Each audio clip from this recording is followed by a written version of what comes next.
Welcome to a true spiritual adventure story like the world has never known. Volume 2, Rise of the First World Teacher, with your host, Dr. James Yogadhi Weldon. Good day, this is Dr. James Weldon, Yogadhi, speaking to you from Heavenly Mountain in Boone, North Carolina, the home of a wonderful community here which we're developing. Thank you for coming to hear about the ongoing saga. My own personal story, autobiography, and this is episode 17 in my second book entitled The Rise of the First World Teacher. And the whole purpose of this is really to help people understand that there really is a higher state of consciousness, and there's a way to begin to live that, and that is a journey worth undertaking. We're all on a secret journey. We're not aware really of how deep our life is and where it may be going. And the purpose of the things that I'm sharing is really to help you understand that this is also your life. It's 2006, and this is the Silver Jubilee anniversary of the Art of Living Foundation. And for me, it was really a crowning year of achievements for my life, for many reasons. 30 years ago, I first met Sri Sri and began this journey to the enlightened mind in earnest. I had actually come in contact with him 5 years before the founding of the Art of Living, when he was a student with the Maharishi Mahesh Yogi. And what happened there when I came into contact with him, unbelievable. And I encourage you to listen to the episodes or pick up the book about that part of my life. So this was the 25th celebration of the beginning of the Art of Living. It involved a huge international event beyond anything we'd ever seen. In Bangalore, India, in February 2006, the foundation actually took over an airport landing strip with hundreds of acres of land. And on that location, they built the largest stage the world had ever seen. The stage itself, just to host the dignitaries, just for people to sit, was 5 acres. In more than 5,000 centers now that it happened around the world now. And in 162 countries, every Art of Living member, as well as leaders from virtually every political, religious, and social service organization in the world were invited to come. Just in 25 years, unbelievable. The Art of Living Foundation has now grown to the largest volunteer service organization, I can say this, in the world. To compare the scope of this growth, consider for a moment that it took the Red Cross over 100 years to establish itself in 100 countries. How one person could personally touch so many, it's impossible to know. During these decades, Sri Sri had touched me in a way that was impossible to convey. And I knew from my travels now around the world that millions and millions of individuals that had come to the Art of Living and their various teaching had been strongly affected as well. I was sure this event was going to be something grand beyond imagination. During the last 6 months, everything in my life had changed. True to Sri Sri's prediction in the last couple chapters, the darkness associated with my personal cycle of Saturn, which I was going through, was finally over. Now I saw clearly why my challenges have been so dark during that time. In spite of the very strong experiences I had in the last several months, by the way. The feeling surrounding my sister's illness now had vanished. And when I spoke to Sri Sri briefly, he told me, for each of us, this cycle happens several times in our life. Sometimes it will happen 3 times if we live a little longer, if we are unlucky, when a shadow over life energy comes like this. And I invited several of my friends to come to the events. They'd never been to India or involved with the Art of Living at all. Even though Rama and I were still under some considerable financial pressure, we both knew we just had to go. And the Silver Jubilee celebration promised to be a once-in-a-lifetime event. and we did not want to miss this moment. As we prepared once more for the long flight to India, we heard news that literally millions of people were converging on the city of Bangalore in India. For thousands of years, as long as recorded history, India has certainly been a land of mystery. And when I speak about India, it's really that whole subcontinent. In every part of the world, there are stories of the amazing spiritual masters who came down from the Himalaya mountains, remote forests and cities of Asia. And billions of people had been inspired by these remarkable teachers that achieved something extraordinary in their inner life and then brought that insight out into the world. And as we boarded our plane, we knew many of these great teachers were converging on Bangalore just like us. And arriving in Bangalore after these 3 difficult years was like arriving in heaven. Now, by the way, it's kind of that I wrote this. I didn't know it at the time. Actually, I'm living on a place called Heavenly Mountain. Try to imagine the work required to organize an event like this.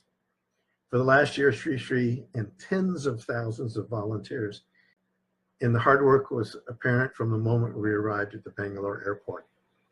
Huge banners lined the exits, and volunteers were there 24 hours a day to meet us with smiles and flowers. You couldn't come to that airport without meeting them. When we arrived at the ashram, we met many friends we'd known for many years from around the globe. And at the Silver Jubilee event, this event over the time, the combined total was 2.5 million people were on the airport runway.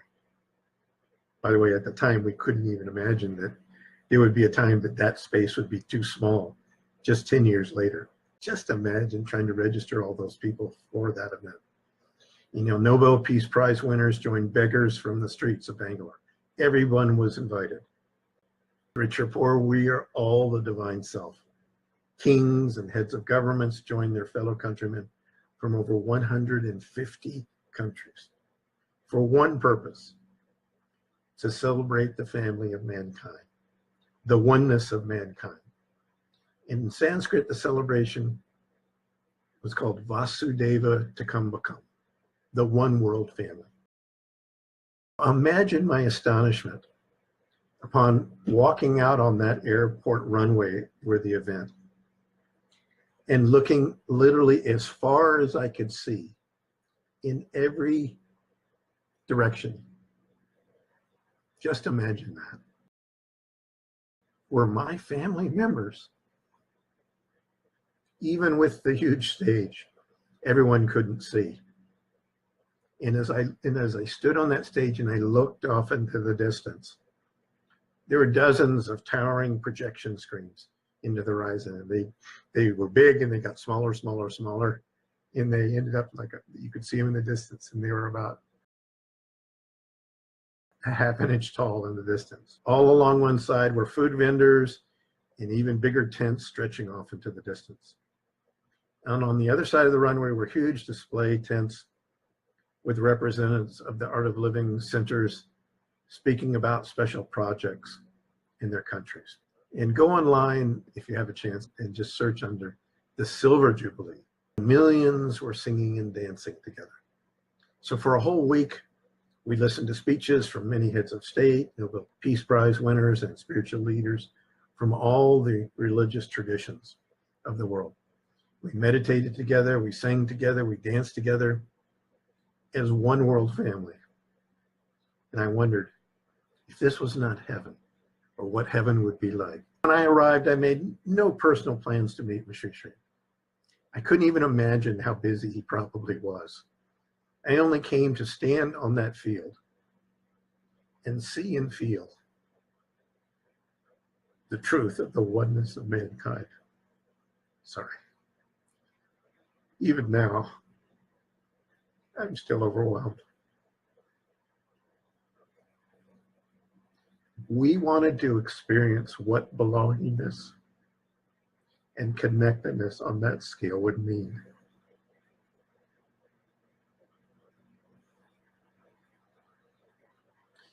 And we came to join with millions in prayer and meditation and songs of love.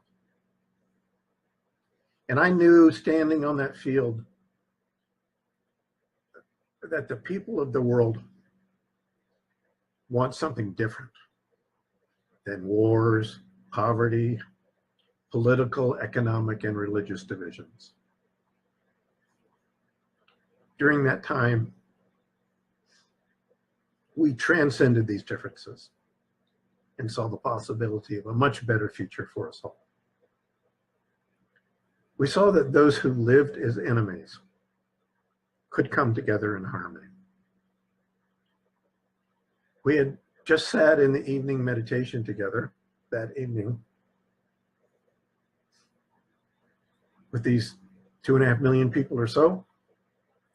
And at the next meeting back at the ashram, Sri spoke about the time of Buddha and how he had accomplished so much in his life. He said, so many people were inspired by Buddha's life. Without the benefit of worldwide transportation and telephones and televisions, many people attained enlightenment during Buddha's life.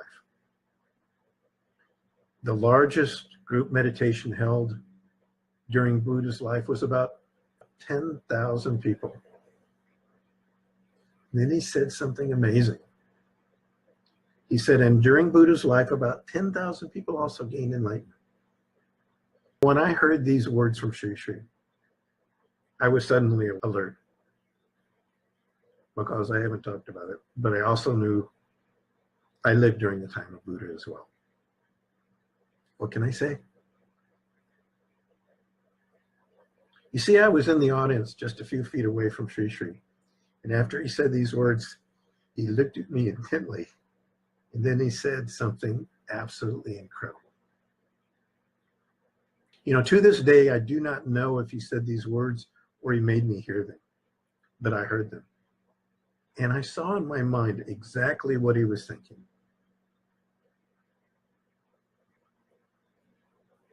I heard these words. Listen carefully. Then he said, what we are doing here is going to be much bigger than in Buddha's time. By a factor of at least 10. I heard it. My God. He said it. More than 100,000 people going to gain enlightenment in this life? Just think about this for a moment, my dear friends. From wherever you're from, whatever culture, whatever background, whatever religious tradition, whatever is at the heart of your traditions, it's about this. It is really about this. Think about it. If this happens, it will really be a new age coming for the world. It will really be an age of enlightenment. For 1 week, millions of people, millions, meditated, prayed together. Millions of people sang and chanted Om together. Millions of us practiced the art of living, breathing. He took the entire group, even though there were probably hundreds and hundreds of thousands of people who had not even learned his happiness course. They all did it right there on that airport runway as the sun rose, and many more watched by satellite broadcast around the world. On that stage was a gathering of unity that the world has not seen in recorded history. And we danced, and they played music, and there were 3,800 musicians playing together at one time. And I also played my instrument. I played the conch, the shonk. This is because I remembered playing the conch for him before in the distant past, and here I was again. From the first day that I saw Sri, I saw myself actually in India playing that conch for him and announcing his arrival. And I still do it every time. Please come. In the heralding of the conch in India, it's called, the Shank says, it's saying, wake up, wake up. It's now our time to wake up. So for 10 beautiful, glorious days in the middle of the times of the most unbelievable chaos, we celebrated Vasudeva Kutumbakam, the one world family. Just in terms of dignitaries, every single 4- and 5-star hotel in town had been booked for months. Over 1,000 saints arrived from every part of India, and other spiritual leaders arrived from every imaginable tradition in the world to celebrate with us our one world family. And at the ashram where we arrived, there were no rooms available. The luggage for the people, believe it or not, for the people, that was piled 6 feet tall in all directions. It was like a mountain of luggage. Somehow all the people sorted themselves out. It was amazing that no one got lost, even with those crowds. It seemed to me that we were somehow connected at all times. Please, this is the truth. We are connected. And in that space, the organizing power begins to be seen. When anyone wandered away or somehow managed a child or something, somehow we managed to find them when necessary.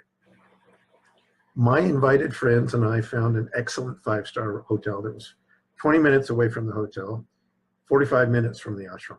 And each afternoon we'd attend the events at the airport. And in the evening we were invited to VIP events at the ashram. One time we were sitting in a packed hall at the ashram that could only hold 5,000 people. And there were another 20,000 people wandering outside. Throughout the week, a thought had been constantly coming into my mind.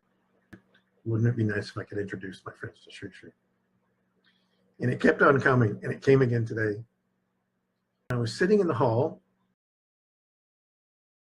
and all of a sudden I started feeling a tug on my ear. It was literally as if somebody had a hold of my ear and was pulling on it. Because of that pull, I actually started to lean sideways. Gradually, until I was actually almost 45 degrees into the next scene, when I wondered, wow, this is really strange. And I sat back up.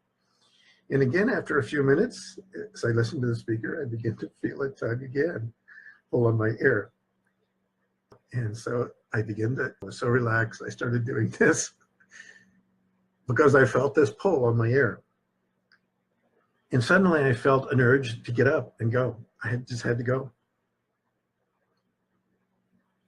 I didn't know where I needed to go, but I needed to get up and go immediately. And I turned to these 2 of my friends who I invited that came with me, and I grabbed their hands and I said, I think Sri Sri is calling me. I don't know where we need to go, but we need to get up and go now. And so we all got up, and I grabbed their hands and we went outside.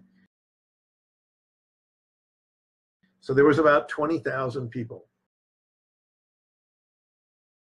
There was a small house actually about 200 yards away from the main hall.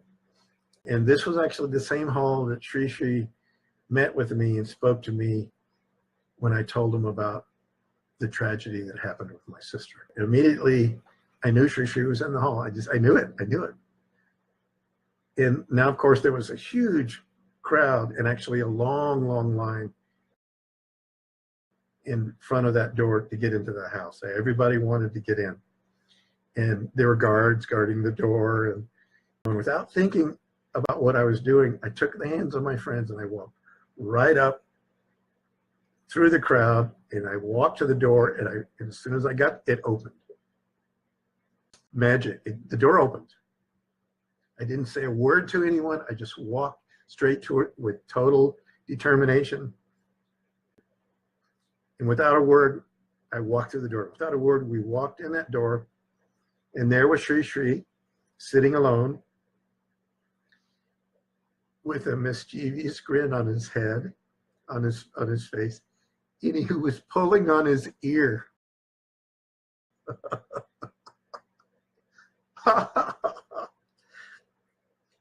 And he looked at me with that sly grin. You know what I'm talking about, many of you. And I knew he had played a trick on me again. He'd done so many funny things to me, and here it was happening again. And after a few moments, I was still holding on to my friends. I took the hands of my friends. There's nobody else there with him. I walked up to Sri Sri to introduce them. And I said, these are my friends, Gregory and Robin Mascari. They've just taken the Art of Living course here in India. Oh, and he said, oh, how did you like the program? Did you enjoy the Silver Jubilee celebration? And they both said they really loved it. And then he turned to Robin, wagging his fingers, you know, and he said, was it really good? And he said, but you know, you have an upset stomach. You really shouldn't have eaten that salad yesterday. And with these words, the time totally froze. Everything just completely froze. Now consider these amazing circumstances for a moment. Here we are in a private audience with a being that I have no doubt, I'm saying it now, it's not one of the greatest in my mind, the greatest, because that's the title of this book, the true world teacher, one of the greatest spiritual masters of our age. In my awareness, no one like this. And I honor them and respect them all. Sri Sri is that very day hosting millions of people. There are heads of state coming from virtually every country in the world. Countless spiritual leaders have arrived. Without a doubt, every one of these notable persons would like to meet Sri Sri. Yet in the middle of this huge undertaking, in this amazing guru has time and awareness to consider Yogadhi and his two friends that arrived in India. How is this possible? I do not know. But I do know that he shows me once again that no matter what happens, we are connected in a way that is absolutely unbreakable forever. And I'm talking about you as well. Really, that are listening to this story. You know, and after a few moments, I regained my composure. We're just like, and I remember an email to Sri Sri I sent earlier. I sent one about my friends and how they were involved in promoting a health-related product, and I'm traveling around. And he speaks to them about this. I sent him an email. He said, you know, you're doing really good work. I love what you're doing. And with these words, my friends looked at each other and literally they burst into tears. And there's a great picture of them together. And he got up and he sat with him and we did a photo. And at that moment I thought, privately inside, wow, Sri Sri, you really make me look good here. It looks like, my friends, that I somehow found you by intuition in a moment's notice. Actually, it took several pulls on my ear and a mental push for me to get up and find you. I really did nothing, but I responded to that call. Truly, this seems to be the story of my life, my dear friends. By grace, I somehow found myself connected to this enlightened consciousness. And from that point, everything has happened. It took the energy from that unknown place 30 years to finally wake me up. See, my journey with him began 30 years ago. It's the 25th anniversary. And really, Yogadhi is nobody in the scheme of things, but he's everybody. That is important. And it may be that I was the first. I did nothing. You think the I, and I put a little quote in the book of a small I, you think I'm writing this book? Think about it. Think about it. I don't think so. I don't think so. After the Silver Jubilee celebration was over, there was a second nationwide festival called Diwali. And this will be the next segment that we'll talk about. He took me on another great journey to a place that I really wanted to go for many years. He took us to Delhi, and then a place that I wanted to go for so many years. He took us to Rishikesh. So that will be the ongoing adventure and story, episode 18. On my ongoing, this is just my personal story about the rise of the first, which I consider world teacher, global teacher, truly. And there have been many, many unbelievably great ones. But what has happened now because of transportation and airplanes and the internet, even though maybe there's only a certain number of people listening, this will be a record, and millions and millions and millions of people will ultimately have a chance to hear this story. I don't know if your body is tingling like mine is, but this was such an inspirational time. And this organization is everywhere, in every part of the world, absolutely accepting of everybody's tradition and path and background and faith. But there are technologies to expand your consciousness, to deepen your love, to deepen your feeling of connection and oneness for others. And if we are able to experience that and begin to live that in our life, I'm telling you, your life will just take off in every way. And there are many, many high beings, but I'm telling you, no matter how high you feel, it's just an opening. This is what I'm saying from my own experience. Celebrate the one world family. So I appreciate you taking the time to listen to my secret journey and my personal story of being connected with this unbelievable organization and its founder. And my wish, as always, is that that divine life awaken and live fully in you. That's the only purpose here. And that you're able to just let go of your anger towards people. So many people, they're not acting in their right mind. And I'm telling you, I have been face to face with terrorists, to mass murderers, to people who have done awful things that are living in turmoil. And they're just the same as us, except that they've done those things under tremendous stress and misunderstanding. And it's our goal to help people release this, let go of this, so they can experience, we're all in our innermost being like those precious babies, absolutely perfect and full of wonder in life. So the consciousness of an adult, awareness, and the innocence of that child and baby, that's it. That's what we're heading for. And join me for the next episode. It's really amazing. It's an amazing story. And every life is like a book on the shelf. Look at your life that way. And set it aside.